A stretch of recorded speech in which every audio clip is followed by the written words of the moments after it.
சாதாரணமாக நமக்கு body weight 1 கிலோவுக்கு 0.8 கிராம் புரோட்டீன் தேவைப்படும். இதுவே நல்ல ஸ்போர்ட்ஸ் மேன், அதிக உடல் உழைப்பு இருக்கிறவங்க, பளுதூக்கும் பயிற்சி செய்கிறவங்க, இந்த மாதிரி ஆட்களுக்கு 1 கிலோ எடைக்கு 1.8லிருந்து 2 கிராம் வரைக்கும் புரோட்டீன் தேவைப்படும்.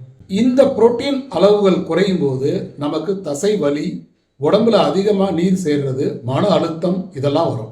சிலர் சொல்லுவாங்க புரோட்டீன் அதிகமாக சாப்பிட்டா கிட்னியில் ப்ராப்ளம் வரும் அப்படின்னு. அது உண்மை இல்லை. அதிக புரோட்டீன் கிட்னி பிரச்சனைக்கு காரணம் இல்லை.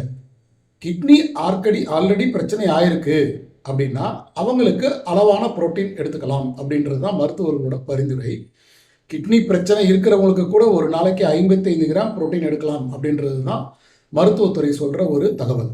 ஆக்சுவலாக கட்டுப்படுத்த முடியாத அளவில் இருக்கிற சர்க்கரை தான் கிட்னி பிரச்சனைக்கும் நரம்பு மண்டல பிரச்சனைக்கும் முக்கியமான காரணம். சர்க்கரை அதிகமாக போகிறதுனால ஏற்படுற அதிக ரத்த அழுத்தம் கிட்னியுடைய ஃபில்ட்ரேஷனை பாதிக்குது. அதனால் அது புரோட்டீனை லீக் பண்ணுது. அதனால தான் நம்ம புரோட்டீன் லீக் ஆகிறத வச்சுட்டு புரோட்டீன் சாப்பிட்டா கிட்னி ப்ராப்ளத்துக்கு புரோட்டீன் தான் காரணம் அப்படின்னு மேட்ச் பண்ணிக்கிறோம். இது உண்மை இல்லை. சர்க்கரை அளவுகள் அதிகமாகிறது தான் கிட்னியில் புரோட்டீன் லீக் ஆகிறதுக்கு காரணம் அப்படின்றத நம்ம நல்லா புரிஞ்சுக்கணும். நம்ம கிட்னியோட ஹெல்த்தை எப்படி தெரிஞ்சுக்கிறது அப்படின்னு பார்த்தீங்கன்னா, கிட்னியோடைய ஆல்புமின் லெவல்ஸை வச்சும் கிரியாட்டின் அளவுகளை வச்சும் நம்ம கிட்னி ஹெல்த்தியாக இருக்கா இல்லையா அப்படின்றத நம்ம தெரிஞ்சுக்கலாம். இதில் ஒரு முக்கியமான டெஸ்ட் எஸ்டிமேட்டட் கிளாமுலர் ஃபில்ட்ரேஷன் ரேட்டு. இதுவும் நம்மளோட கிட்னியோட ஆரோக்கியத்தை சரியாக கவனிக்க உதவும். புரோட்டீன் உணவில் 2 வகையில் கிடைக்குது. ஒன்று அசைவத்திலேருந்து கிடைக்கிற புரோட்டீன், இன்னொன்று சைவத்திலேருந்து கிடைக்கிற புரோட்டீன்.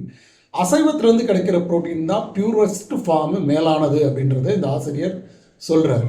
ஸோ அப்போ சைவர்களுக்கு இந்த மாதிரியான அசைவ புரோட்டீன் எப்படி கிடைக்கும் அப்படின்னா, பால்லேருந்து கிடைக்கிற சீஸ், பனீர் மூலமாக கிடைக்கிற புரோட்டீன் நல்லாயிருக்கும். புரோட்டீனை டைஜஸ்ட் செய்கிறதுக்கு உண்டான ஒரு உட்பொருள் தேவை. அதுக்கு பேர் பாஸ்பேட். இதை உடம்புலேருந்து வெளியேற்றுறதுக்கு நமக்கு கால்சியம் தேவைப்படும். அதனால் எப்பயுமே நம்ம புரோட்டீன் ரிச் ஃபுட்டு எடுக்கும் பொழுது கால்சியம் ஃபுட்டையும் சேர்த்து எடுக்கிறது நல்லது.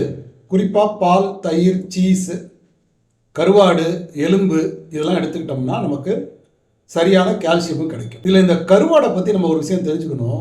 100 கிராம் கருவாடில் கிட்டத்தட்ட 62 கிராம் புரோட்டீன் இருக்குது.